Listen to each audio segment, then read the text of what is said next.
pagi Pak, Tuan Wun. Selamat pagi. Ya.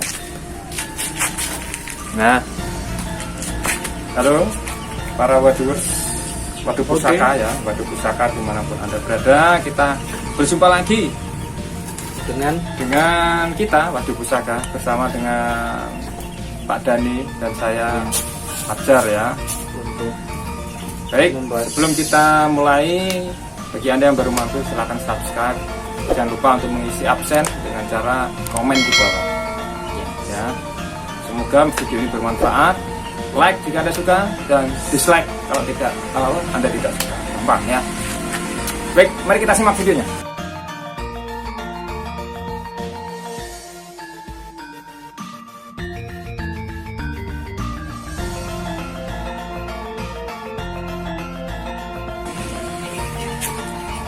Nah, pada kesempatan hari ini, hari Sabtu ya? Ya, hari Sabtu, tanggal 16 Januari 2021. Tidak terasa kita sudah di tahun yang baru lagi dan kondisi masih pandemi barbar. Baik, pada kesempatan ini Wadu Pusaka akan membahas makna, filosofi, dan fungsi dari salah satu jenis pusaka yang cukup terkenal di kalangan para pecinta Tosanaji ya. Apa itu? Ini ya. Apa itu namanya? Ini namanya keris betok jalak budo. Ya, ini bukan keris asli, teman-teman. Ini adalah prototype atau apa istilahnya? Kopi atau apa istilahnya? Bukan yang asli, tiruan KW ya, bisa dibilang. Ini memang bukan fungsinya bukan untuk pusaka, hanya sebagai, tapi ada yang asli. Ada yang asli. Ini hanya sebagai untuk seperti ini, pusaka biasa buat kita belajar, istilahnya buat kita belajar. Ya, biasanya saya belajar mendirikan keris itu menggunakan ini dulu, betok yang mudah. Nanti kalau ini sudah bisa, kita baru beralih ke yang keris yang asli. Baik, kita awali dengan sandangan atau busana atau pakaian dari keris ini. Warongko namanya ya. Kalau yang gede ini namanya warongko sandang walikat.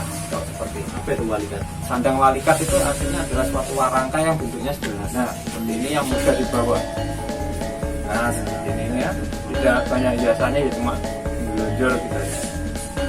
Nah, kemudian ini handle atau geder ya. Kalau orang Jogja menyebutnya geder, kalau orang Solo menyebutnya jejer. Jejer. Oh, tidak. Ya. Kota. Iya, benar. Iya, karena beda kerajaan pasti beda. Mereka nggak mau sama pasti. Ya. Termasuk simbol-simbol seperti ini. Ini menggunakan jejer Surakarta. Jejer Surakarta itu gede, magangnya gede. Nah, sandang walikat. Kalau warangkanya baik Jogja maupun Surakarta maupun daerah lain sama seperti ini juga. Nah, kalau berbeda itu hanya sifatnya dekoratif, sifatnya hanya hiasan, jadi bebas. Sekarang kita masuk ke bila. Kira-kira aslinya kemana? Di mana saat ini? Asli kalau posisi betok itu langka, sangat langka, jumlahnya sedikit. Jumlahnya sangat sedikit. Iya, karena usianya. Betok itu muncul kira-kira pada masa Kediri Singasari. Ya, sebelum Majapahit, jauh sebelum Majapahit ya. Itu muncul betoknya dari situ. Jadi ini adalah mbaknya keris. Ya, sebelum keris berbentuk bagus-bagus di zaman Majapahit, itu bentuknya seperti ini, sederhana. Baik, sekarang kita lihat dalamnya. Nah, ingat seperti tadi yang saya sampaikan, ini bukan asli, ini replika. Kalau Anda pernah dengar keris cor-coran, ya ini keris cor-coran. Apa ciri-ciri keris cor-coran? Mudah sekali. Supaya Anda bisa membedakan, keris cor-coran itu pasti punya bekas cetakan. Nah, kalau Anda lihat ini di sini, ini ada garis tengah. Di sini ada garis tengahnya, ini adalah bekas cetakan, ada garis tengah. Kemudian di sini juga ada ini garis tengah di sini, seret, di belakangnya juga ada seret. Nah, itu menunjukkan bekas cetakan ini. Nah, ada garisnya. Nah, ini bekas cetakan. Kalau Nggak ada itu berarti itu asli. nah, kalau tidak ada bekas ini, itu keris dari tempaan, ya, tempaan. Tapi untuk umurnya masih harus dipertanyakan lagi. Ya. Jenis besinya juga harus Anda perhatikan. Jenis keris apa? Betok yang asli itu jenis besinya tuh berserat dan padat. Ya, berserat dan padat tapi ringan. Tuh. Kalau ini berat. Ini berat saja. Ini menunjukkan ini murni besi. Murni besi. Besi dari nggak tahu. Besi dari kaleng, jering atau cor. Nah, tapi ini bentuknya benar, bentuknya ini meniru yang Seperti asli. itu. Ya seperti ini. Dimensinya juga sama seperti itu. Ya, kita lewat. Nah, Terus ukurannya biasanya betok itu ukurannya hanya sejengkal biasanya. Tuh, sejengkal. Ya, ukurannya hanya sejengkal. Nah, untuk fungsinya zaman dahulu sebagai benda ritual, benda penyerta ketika seorang resi atau seorang pandita itu berdoa, upacara atau semedi, dia selalu membawa ini keris betok. apa khasiat dari keris betok itu? Masih Baik, jadi istilahnya yang pertama, keris betok ini punya beberapa fungsi ya. Yang pertama adalah fungsi ritual itu tadi. Salah satu ubur rampenya ritual. Jadi apa? Ibadah gitu ibadah. Seperti kalau orang Kristen membawa salib atau membawa apa ya, benda-benda seperti tongkat atau itu seperti itu juga. Ya, ini sifatnya hanya apa namanya? Simbol. Nah, simbol. Kemudian sebagai pelindung diri juga bisa. Jadi ketika seorang resi itu bersemedi di dalam gua atau di tengah hutan, kan harus punya senjata. Kalau diterkam harimau gimana? Ya, jadi harus membawa senjata. Jadi fungsi senjata juga. Kemudian fungsi yang ketiga, fungsi penghukum. Nah, itu jarang sekali, sangat langka sekali muncul, tapi pernah di beberapa candi itu ada relief tentang seseorang yang menghukum orang lain, menghukum penjahat dengan menggunakan keris berjenis seperti ini, betok. Ya, keris penghukum, betok. Caranya bagaimana? Nah, caranya ini saya nggak terlalu paham, tapi saya pernah dengar beberapa ahli itu ini digunakan sebagai untuk penusuk atau pemotong. Ya. Berat gede digunakan untuk penusuk. Jadi ketika ada penjahat yang memang layak untuk dihukum berat, ya, misalnya pembunuh atau pemberontak atau apalah, tertangkap, dihukum, itu kemudian digunakanlah keris ini. Ya, caranya kalau tidak salah itu dipeluk, kemudian ini dihujamkan dari belakang, dari punggungnya sih. Punggungnya sini tembus ke jantung itu. Atau untuk pemotong, ya, misalnya pencuri. Seperti dalam sejarah itu Ratu Sima pernah menghukum anaknya sendiri yang mengambil sekantong uang. siapa itu Ratu Sima? Ratu Sima adalah salah satu raja di kerajaan Kalingga. Raja Kalingga zaman dulu itu perempuan ya, perempuan di kerajaan Kalingga. Kalingga itu kalau nggak salah daerah-daerah Temanggung sana tuh, Jepara, Demak atau mana itu, yang Jawa Tengah agak ke utara pegunungan itu. Nah, jadi cara dipotong untuk memotong tangan atau apa. Ya, jadi untuk fungsi penegakan hukum. Biasanya bisa juga dilakukan oleh raja atau resi atau apa namanya? Prajurit. Apa ya, yang tukang menggal itu namanya Agojo. Nah, itu biasanya itu. Tapi sebelum itu diritual dulu oleh pandita atau resi. Jadi raja tidak harus menghukum. Betul, tidak harus. Ya, seperti kisah Raja Kartanegara yang menghukum utusan dari Mongol, Mengci itu, yang wajahnya, telinganya dipotong, wajahnya dilukai itu. Kemungkinan ia menggunakan ini juga. Ya, keris ini. Jadi keris ini selalu dibawa oleh raja atau pendeta resi. Kenapa kok raja pegang ini? Bukannya ini hanya untuk pendeta. Raja itu kan berdasarkan kepercayaan Jawa kan raja itu adalah titisan dewa. Jadi dia sama kedudukannya dengan Resi. Kastanya juga Kasta Brahmana. Raja itu. Makanya keris namanya Budo. Ya, keris jalan Budo karena ini diciptakan pada masa era Buddha.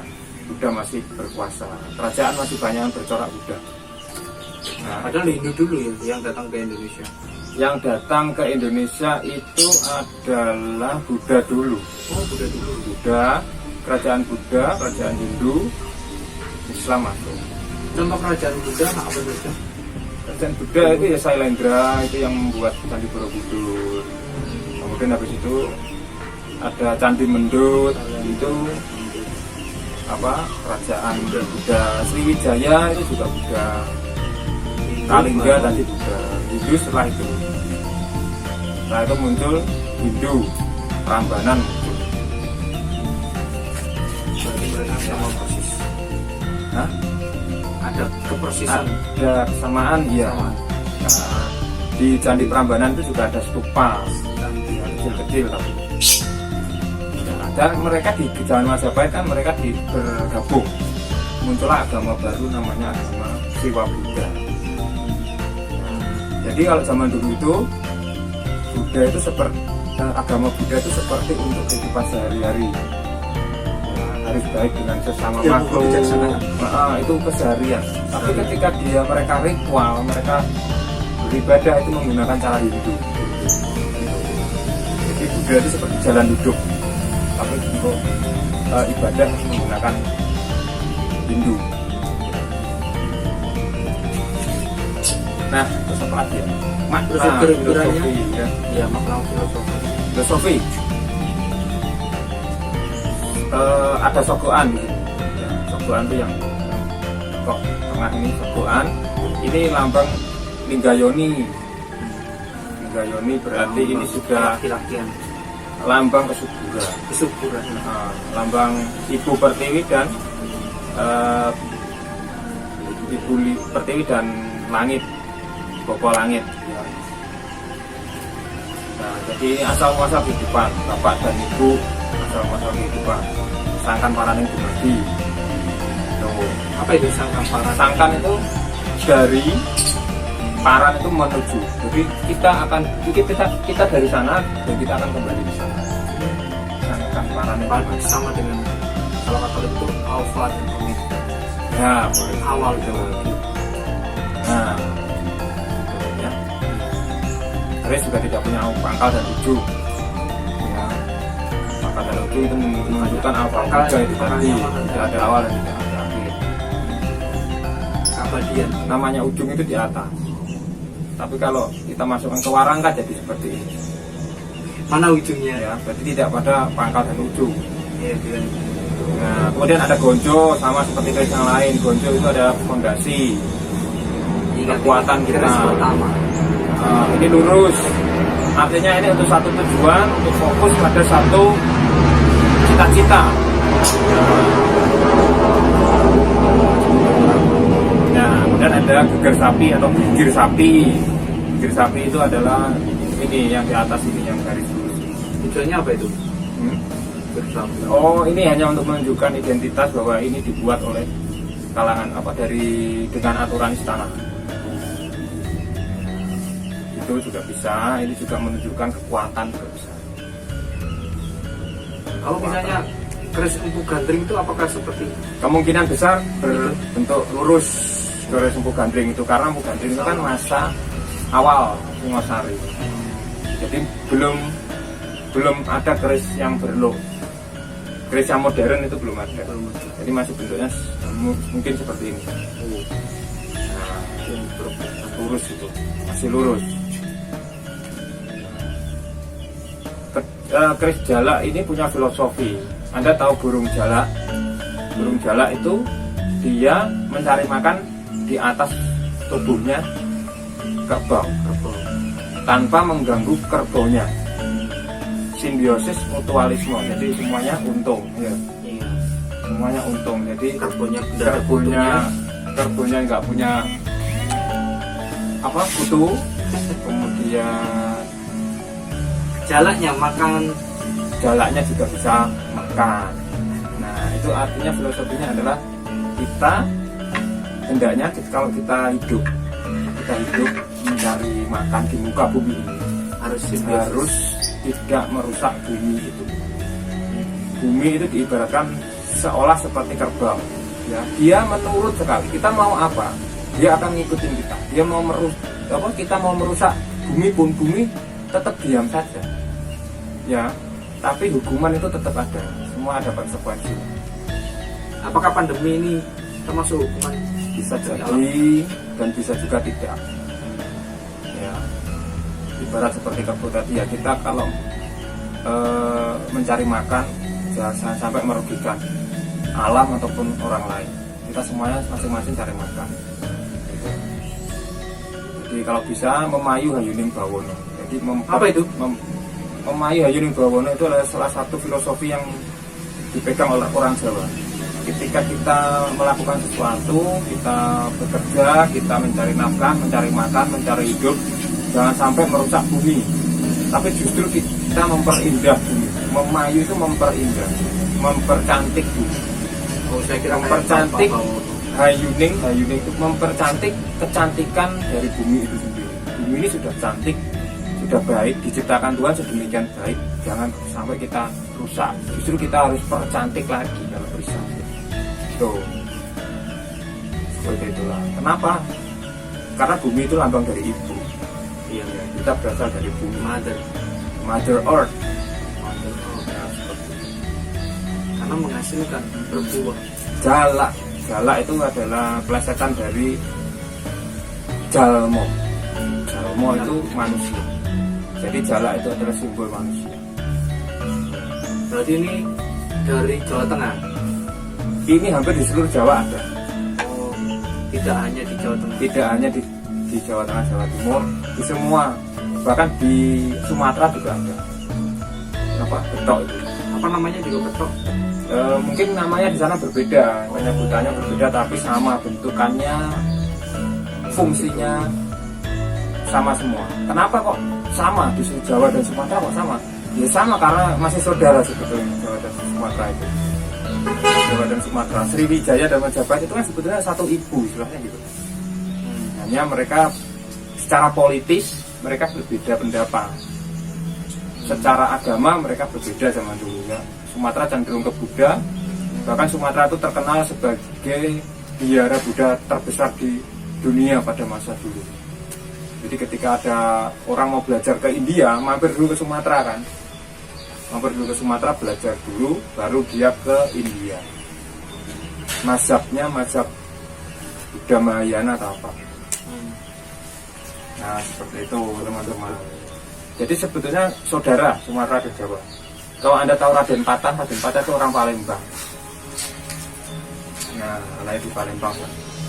Jadi sebetulnya Melayu dan Jawa itu sebetulnya ya saudara sebetulnya. Cuma secara politis memang berbeda kerajaan. Sailendra dan kerajaan apa. Nah, itu. Baik, saya kira cukup sedemikian saja ya. Oke, panjang-panjangnya. Baik, sudah 18 menit. Luar biasa. Keris jalak budo. Kira-kira berapa harganya KW itu? Kalau KW seperti ini murah, 200 paling.